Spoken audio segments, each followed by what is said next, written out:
Kunja Bihari.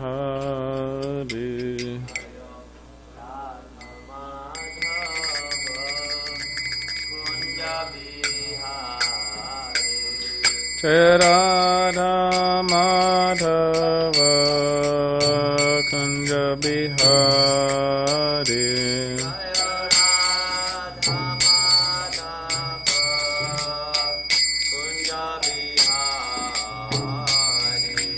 Gopi Jana Vallabha Girivaradari.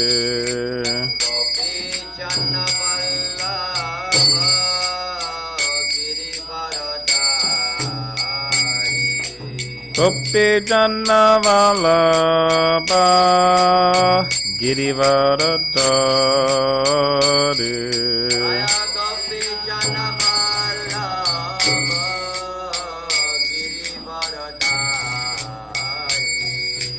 Yashodanandana Prajajana Ranjana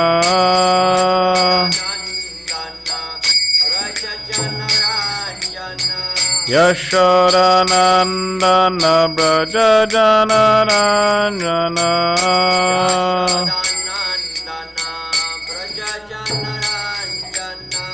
Yamuna Tira Vanachari.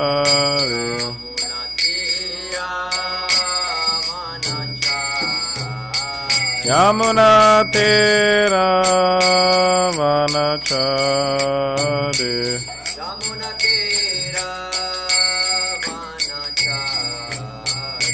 Jaya Radha Madhava Kunja Bihari.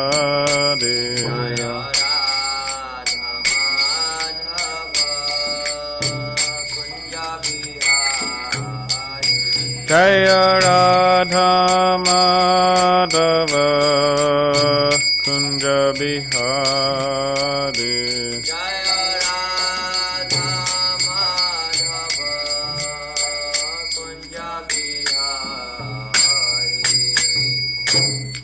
Vishnupada Paramahamsa Parivadikaya Ashtotra Shatashishma Divine Grace A.C. Bhaktivedanta Swami Prabhupada Ki Jai. Jai Vishnupada Paramahamsa Parivadikaya Ashtotra Shatashishma Divine Grace The Bhakti Siddhanta Saraswati Thakur Ki Jai. Grantaraj srimadbhagavatam Ki Jai. All glories to the assembled devotees. All glories to the assembled devotees. All glories to the assembled devotees. All glories to Shri Guru and Shri Gauranga.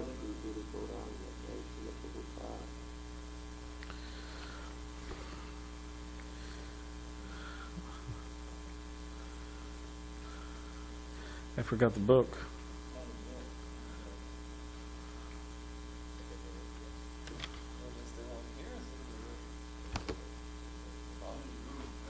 Yeah.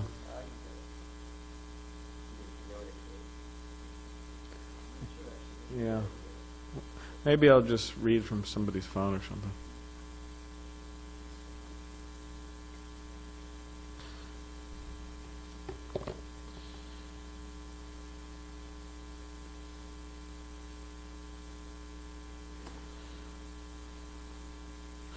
Om Namo Bhagavate Vasudevaya. Om Namo Bhagavate Vasudevaya. Om Namo Bhagavate Vasudevaya.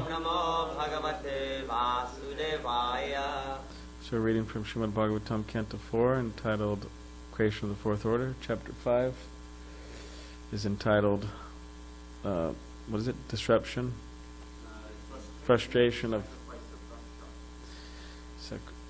Okay, and then we're on text 11.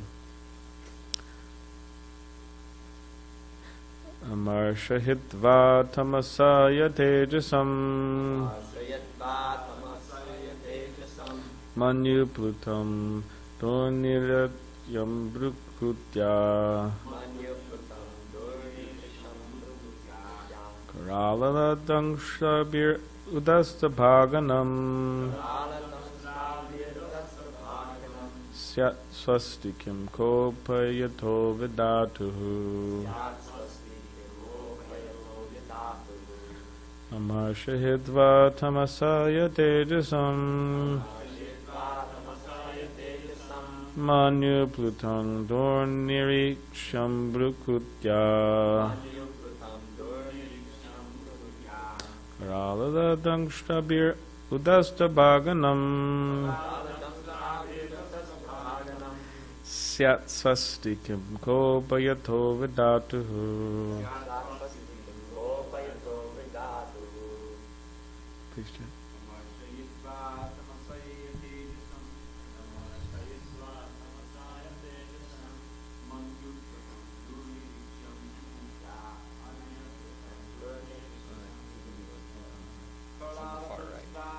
You know where my locker is? Yes, sir.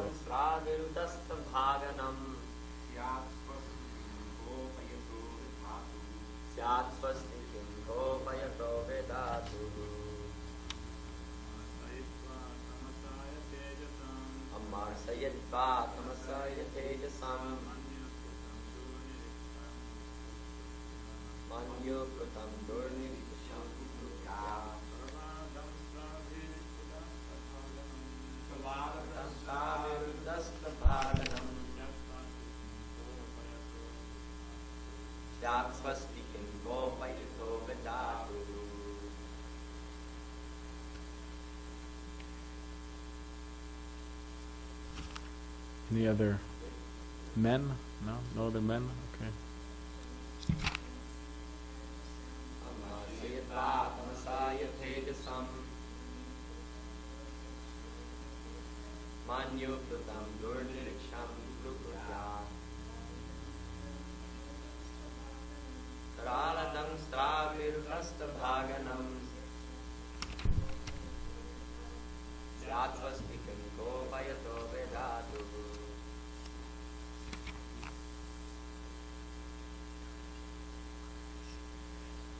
Oh, it's the lockers on the, where Ryan keeps the key for that door. It's just the next locker to the left. Yeah, it's open. You could just open it. You'll see it.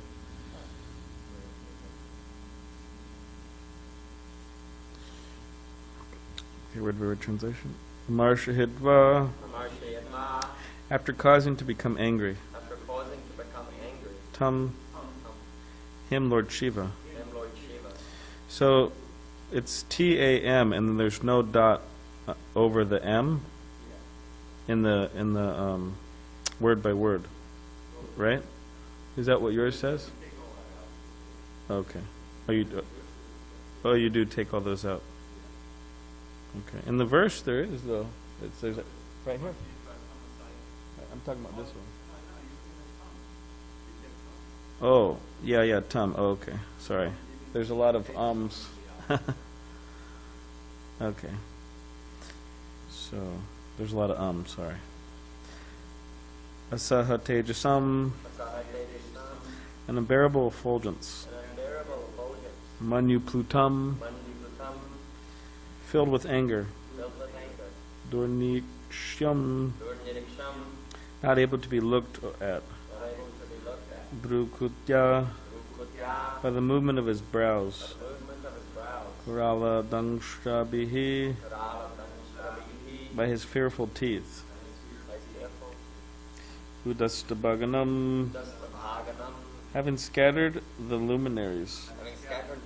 Syat. There should be. Swasti. Good fortune. Kim. How? Kupayataha. Causing Lord Shiva to be angry. Vidatuhu. Thank you. Of Brahma. Okay, translation. The gigantic black man bared his fearful teeth. By the movements of his brows he scattered the luminaries all over the sky, and he covered them with his strong, piercing effulgence. Because of the misbehavior of Daksha, even Lord Brahma, Daksha's father, could not have been saved from the great exhibition of anger. Next one, 12. While all the people talked among themselves, Daksha saw dangerous omens from all sides, from the earth and from the sky. Purport. In this verse, Daksha has been described as Mahatma, The word Mahatma has been commented upon by different commentators in various manners. Veera Raghava Acharya has indicated that this word Mahatma means steady in heart. That is to say that Daksha was so strong-hearted that even when his beloved daughter was prepared to lay down her life, he was steady and unshaken.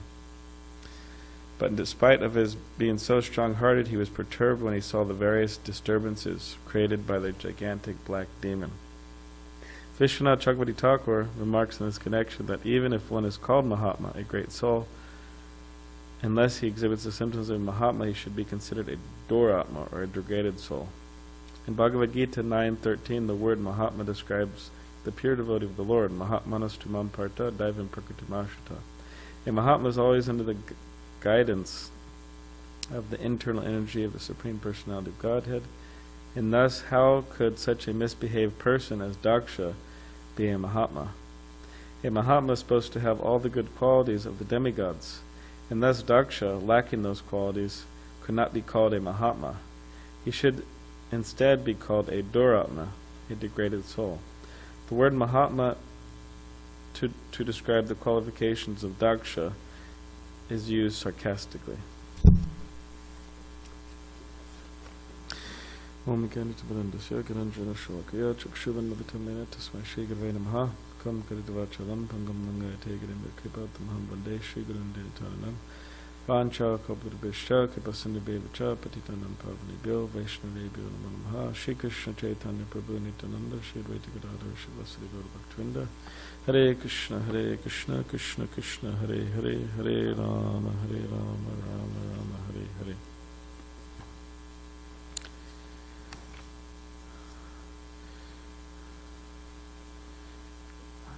It's amazing what Hari, I always have a tendency to say Hari Shari, but it's Hari Shari.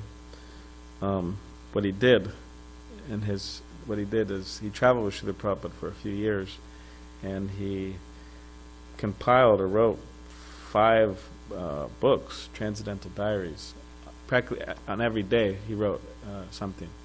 His time with Prabhupada, so July 7th, 1975, whatever, like that. It's actually quite amazing.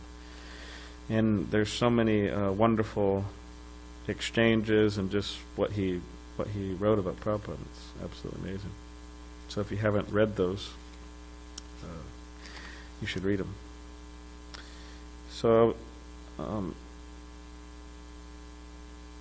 within one of those, Srila Prabhupada, he's in Vrindavan, and then they're talking about devotees and living in Vrindavan and how they should live in Vrindavan and what does it mean to live in Vrindavan and all that. So, and specifically, Srila Prabhupada, he's talking about Radha Kund. What does it mean to live in Radha Kund? Which, many devotees over the years became attracted to do. They wanted to live in Radha Kund because it states in the Nectar of Instruction that that's the highest, right? You should live there in Radha Kund. And, your body's surcharged with spiritual ecstasy. You should, right, meditate on Krishna and realize yourself and go back to Godhead. So devotees in that mood, they're okay. Yes, then let's go. What are we wasting time for? Let's get out of here and go to Radha Kund. So there's a few sections where Srila Prabhupada mentions that in this book, page 322 and 23, and then 336 through 60 and 362. So I'll just read some from there.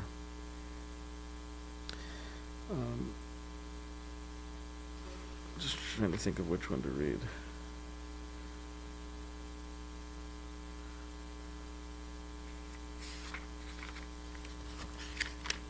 Three 36.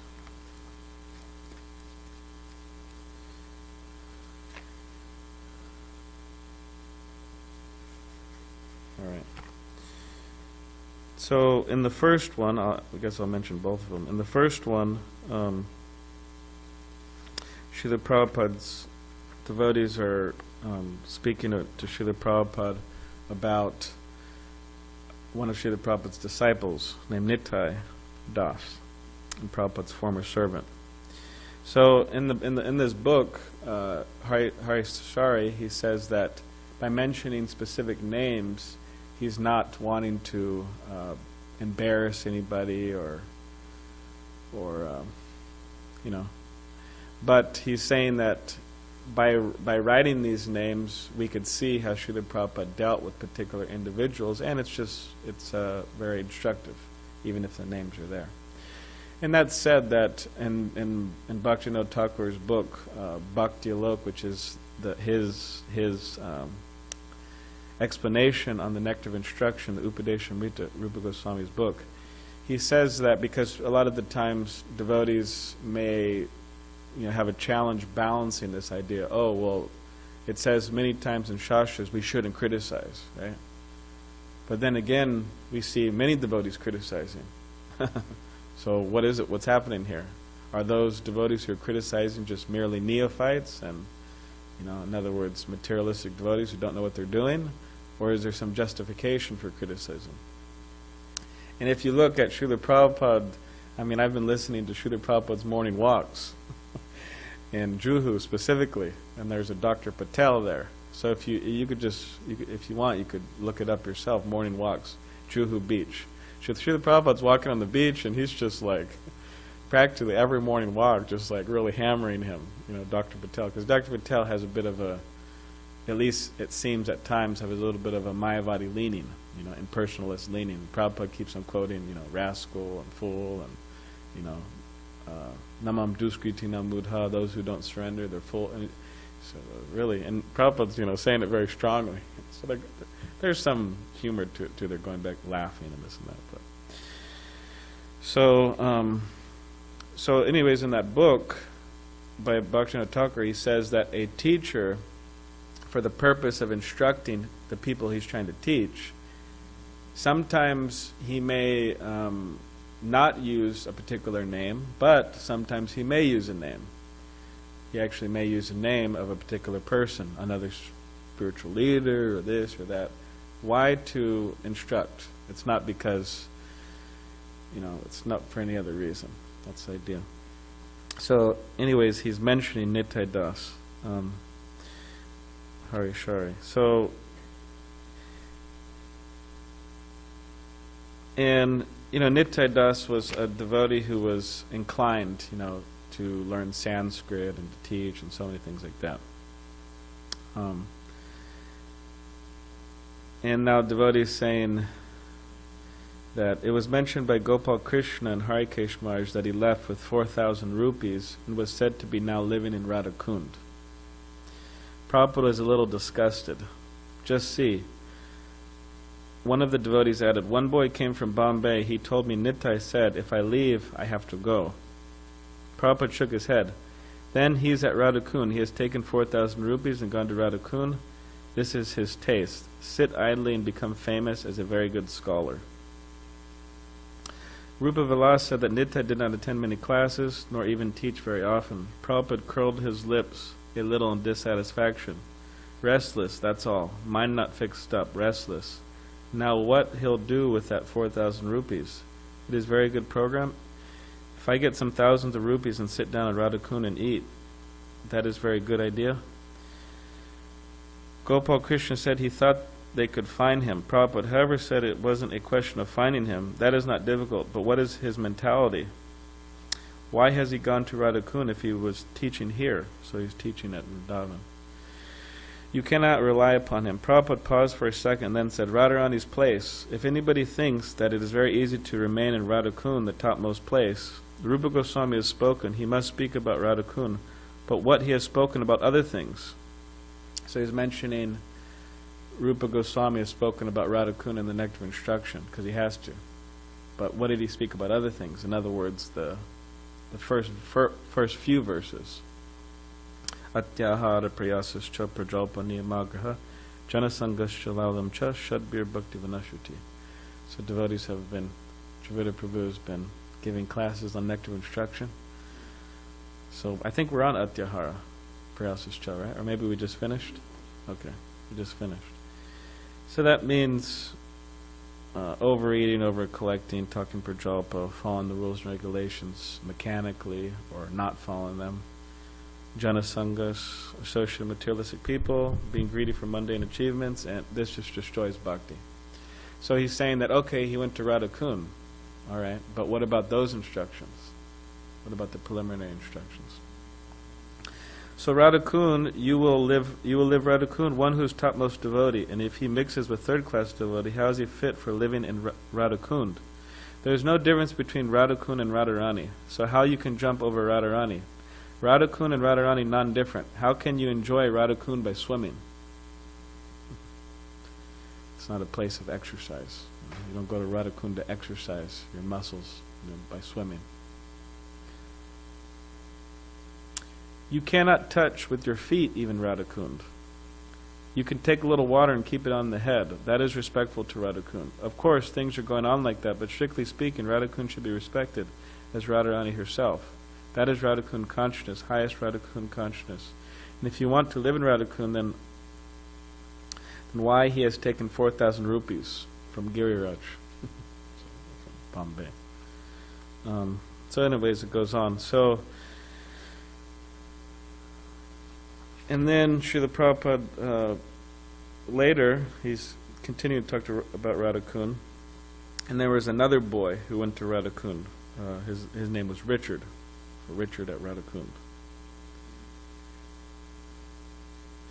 Prabhupada raised that boy Richard in Radhakund. So Prabhupada's talking about devotees chanting different mantras like Nitai Gaur. These are not bona fide mantras. Nitai Gaur, Radhesham, like that. He says it's offensive. The Acharyas don't chant it. Why are people chanting it? And then so devotees are discussing that, and then devotees say, "Oh, this boy Richard who lives at Radhakund, he does that," something like that.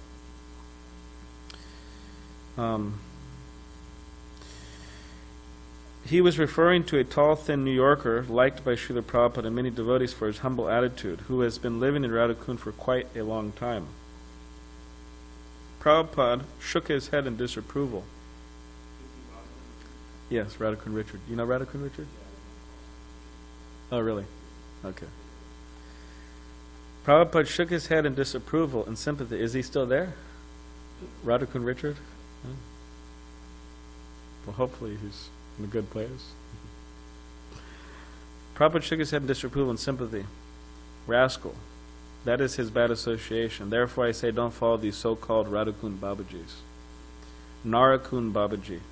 And they smoke bidi, I have seen, means they smoke cigarette. Richard is still there. When it was explained that he was now very ill and maybe about to die, Prabhupada was concerned and said that he could come and stay with us if need be. And so it goes on like that. And interesting, Prabhupada says here, one last thing is that Srila Prabhupada, at this point, Vikramukha Prabhu spoke up to inform Srila Prabhupada of his imminent departure. I go tomorrow to Delhi and I leave to go to Istanbul. This is just a side note. He had decided to go to Istanbul because he had heard that Srila Prabhupada said that he would, quote, take the dust from his feet of anyone who preaches in the Muslim countries. So he wanted to go to Istanbul. Not so Prabhupada could take the dust from his feet, but because we don't want that. But in other words, Prabhupada would be extremely pleased.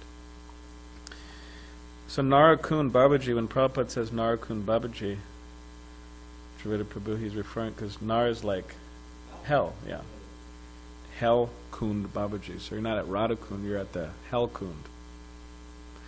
So why am I mentioning this? Because a Mahatma is not simply detected or seen or known hardly by their external appearance or even where they live. A Mahatma, I'm not mentioning, I'm not referring to you, Jagannath, because I see you grew your beard out a little bit, but yeah, I'm not saying that. I'm mentioning, I mean, you don't have a big beard, because usually these Mahatmas, they have big beards, so you're still, no, I don't mind, I really don't mind, but But I was just saying, I didn't want you to think it was referring to you, but I was saying it's not that a Mahatma has a big beard, and big in saffron cloth, and people think, oh, he's a Mahatma, right? Oh, okay, great. Let's surrender. He's a Mahatma. So a Mahatma, or whatever type of conception of external appearance we may imagine, it's not that a Mahatma is detected by that. And again, not even where a Mahatma is not even detected by where he lives, because Radhakund, this is the topmost place in the Gaudiya Vaishnava theology, where to reside and right, be Krishna conscious. It's such a holy place, the most holy place in the universe, it says. So, but still, a Mahatma is not detected by just living there, because he's on the bank of the Radhakund or wherever, hanging around Radhakund. That's not a Mahatma. And Prabhupada says it right here. A Narakund Babaji. He's not a Radhakund Babaji, he's a Narakund Babaji, which means he's not at the holy place, he's at the Helkund. Right? Helkund Maharaj. Well, here it says Nara. Okay. Okay. Naraka Kund. Okay, well, we got two. Maybe Hari Shari should go to you, right, for the editing? So, Naraka Kund. So, and, they do all types of nonsense. So, yeah, Mahatma is detected by what their consciousness is, what's their state of consciousness. And, again, we were saying the other day that Gaur Govinda Swami was speaking to a devotee, and they were speaking about this Prince of Mathura Vas, right, living in a holy place.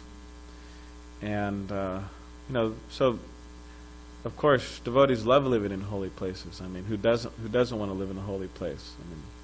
But anyways, they were discussing this, the glories of living in a holy place. So then Gaur Govinda Swami told this devotee, he said, oh, about a holy place. He said, oh, very interesting points and this and that. And he said, but I have one thing to say about that. He said, Kamsa, he also lived in Mathura, which is a holy place. So, yeah, one could be in Kamsa consciousness, or in Ravana consciousness, or Hiranyakashipu consciousness, while living in a holy place. Whether it be this holy place, that holy place. There's so many holy places all over the world now, by Srila Prabhupada's grace, namely the temples, communities. So, yeah, it's by the consciousness. And Kamsa, he was such a demon. Can you imagine? If we hear about people like that nowadays, people want to kill people like that. People want to murder people. People want to execute. People want to put those people away, lock them up, and throw away the key. Those type of people. Can you imagine? Probably don't want to imagine, but he was taking his nieces and nephew, his sister's children, and just babies. Kamsa, yeah, and killing. Just doing that, just killing. Can you imagine? It's just like horrible. Absolutely horrible. So such a demonic mentality, just for his own sense gratification, for his own, he wanted to be the big dog or whatever. Sorry for the boss. So the point is, Kamsa, he also lived in Mathura. Mathura is a holy place. It's a holy place. So a Mahatma is not detected simply by externals or where they live, but by the consciousness. And then Srila Prabhupada mentions that here, that Mahatmanas tumam parta daivim prakritim ashrita, that the Mahatma is described in the chapter 9, text 13 of the Bhagavad Gita. O son of Pritha, those who are not deluded, the great souls, are under the protection of the divine nature. They are fully engaged in devotional service because they know me as the Supreme Personality of Godhead, original and inexhaustible. So they're under the protection of the divine nature. That's qualification. They are fully engaged in devotional service. That's qualification. And they know Krishna. That's the qualification. And then he says, what do? They're always chanting my glories, endeavoring with great determination, bowing down before me. These great souls perpetually worship me with great devotion, with devotion. So that's the Mahatma. So if we want to be Mahatmas, here we go. There's the qualifications. Or if we want to accept someone as Mahatma, those are the qualifications. So, when Prabhupada went to India in relation to this Mahatma verse, he went to India. I mean, he traveled back to India a few times, but on one of his first visits back to India, he was becoming more and more famous in India because of his European and American disciples, right, bringing them back. So Prabhupada was attracting a lot of people, and Prabhupada attracted so many different types of people: the rich, the poor, the this, that, intelligent, not intelligent. Everybody Prabhupada was attracting. So Prabhupada was attracted the Birla family. So the Birla family were one of the richest families in the world at the time, definitely within India for sure. And I'm sure they've still got some money. So there was going to be a program in which Srila Prabhupada went to their house, and as sometimes the Swamis do, right? They asked, "What should I speak about?" Right? They said, "What do you want to hear about?" Of course, if they say something like one time Prabhupada was in South India, and this I don't know, big kind of professional people, I don't know, the governor, he was at their house, and husband and a wife, and they said, "Swamiji, can you please tell us about Rasa Leela, Krishna dancing with the gopis?" And Prabhupada said, no, I apologize, and I can't do that. No, and they were just like pushing, sometimes, I don't want to say just Indians could be, but sometimes you go to their house and they're pushing the prasad or something, especially in Calcutta, they're pushing. So anyways, they're pushing. And then finally Prabhupada said, "No, I can't talk about this. Maybe you're qualified to hear, but I'm not qualified to speak." And he didn't say anything about Rasa Leela. So anyways, in this particular case, Mrs. Birla, she didn't want to hear about Rasa Leela, but she told the devotees that you could tell Prabhupada that I want him to speak on the subject of how to have a successful life.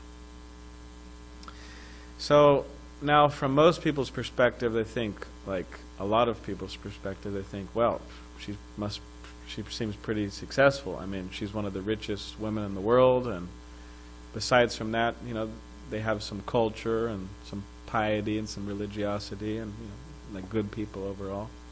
So they would think that she's successful. But she herself wasn't thinking she was successful, so she asked Prabhupada, "Can you please speak on how to have a successful life?"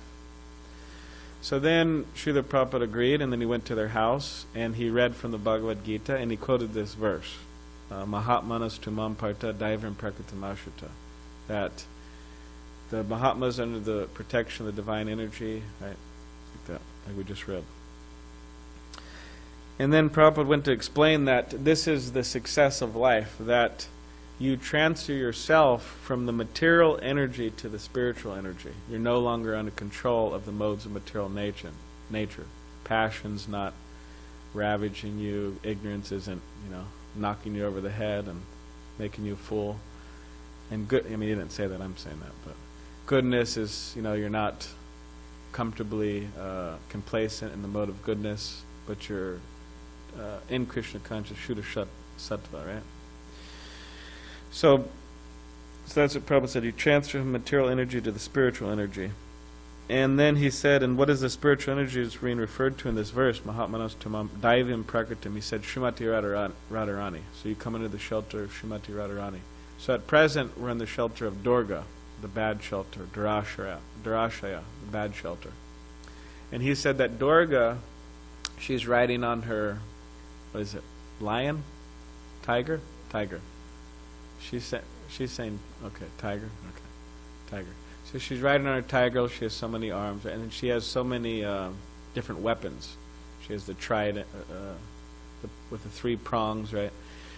So Srila Prabhupada was explaining that these 3 prongs, they represent the threefold miseries of material existence. Like, whatever, we get up in the morning and maybe immediately, maybe not, but sometimes the mind may be giving difficulties, foolish thoughts, or blah, blah, blah, this, that, problems. That's suffering. And then, like, I woke up this morning, somehow my thumb's bruised. I don't even know how it happened, but there's some pain there. So it's a misery. And miseries from the politicians, from the government, mosquitoes, like that, on and on and on. Heat. So, so these three prongs were representing the Durga with jabbing us. So he's saying, as long as we don't surrender to Krishna, Durga's going to do that. She's going to jab us, jab us, jab us, jab us. So then he's saying, so give up that shelter and then go to the shelter of the divine energy. It means Srimati Radharani, your devotional service. So that's a Mahatma. They have to be under that divine energy, and it's not based on externals. So here, Daksha is being referred to as Mahatma, as different acharyas describe different things. But Prabhupada's conclusion is that the qualification of Daksha is Mahatma qualification of Daksha used sarcastically. So that Daksha saw Mahatma Daksha saw bad omens, and therefore he was fearful, or whatever. It's just sarcastically. And we'll see what happens pretty soon with the war's going to start. So does anyone have any questions or comments?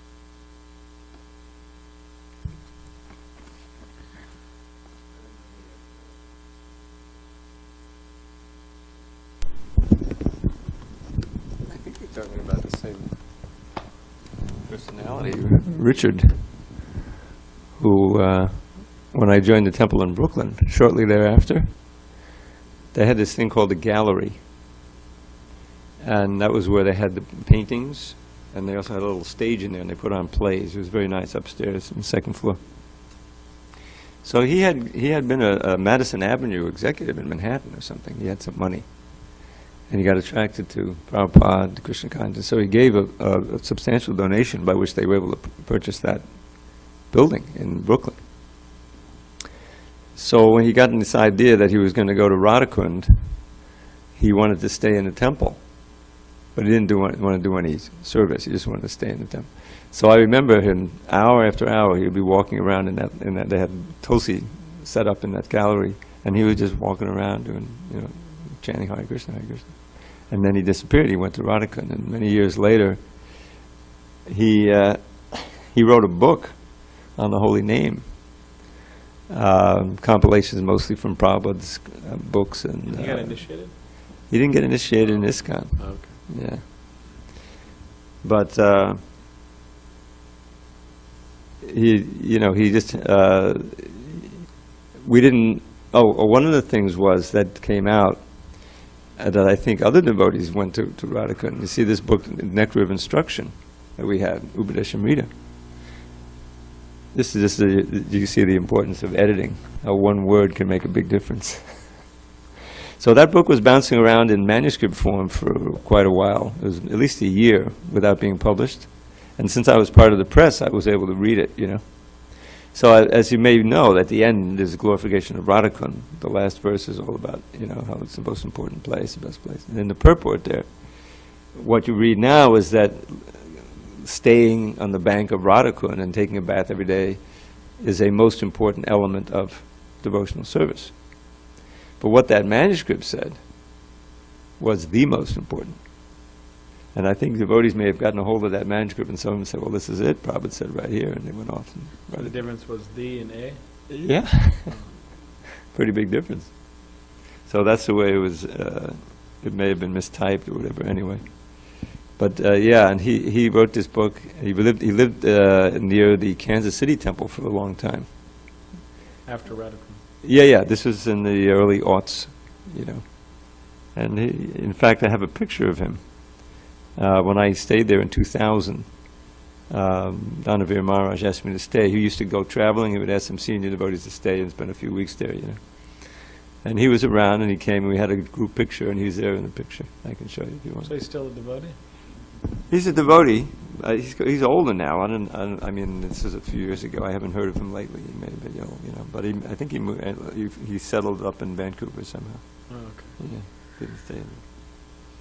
Yeah, but you're talking about Richard and giving the money. I was just listening to a morning walk, and apparently Ambarish Prabhu was there on the morning walk, and and Prabhupada was talking about his success, just even from a material standpoint. He was saying that, yeah, I mean, name any businessman who, from 40 rupees, they went to, whatever he said, 400,000 crores, or 4,000, means like a huge amount, money.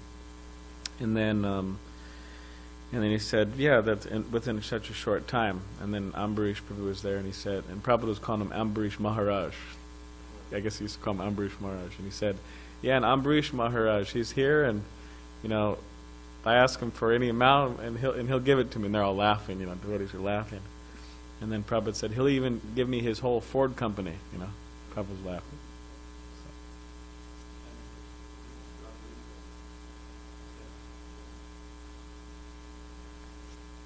It's interesting to check out Dandavats every so often because there's some interesting things in there. And it described, I don't know if you heard about this, you probably did, that he's pledged 2,000 crores of rupees.